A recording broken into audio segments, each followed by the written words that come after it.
যুক্তরাষ্ট্রের সঙ্গে $300 বিলিয়ন চুক্তি স্বাক্ষর করেছে সৌদি আরব।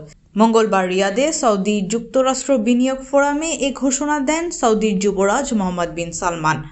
সৌদির যুবরাজ বলেন, আমরা বর্তমানে $600 বিলিয়ন বিনিয়োগ সম্ভাবনা নিয়ে কাজ করছি এবং শীঘ্রই এটি $1 ট্রিলিয়ন পৌঁছাবে বলে আশা করি।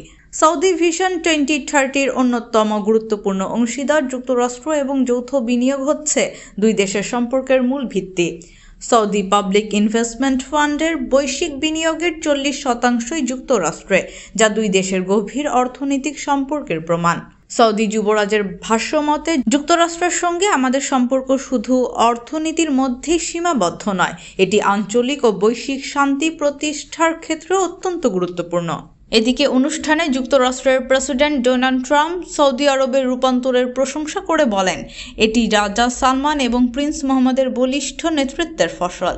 তিনি যুবরাজকে অসাধারণ নেতা এবং নিজ দেশের শ্রেষ্ঠ প্রতিনিধি হিসেবে বর্ণনা করেন। ট্রাম্প বলেন, সৌদির অতেল খাতের আয় এখন তেল খাতকেও ছাড়িয়ে গেছে, যা দেশটির বৈচিত্র্যময় অর্থনীতির ইঙ্গিত।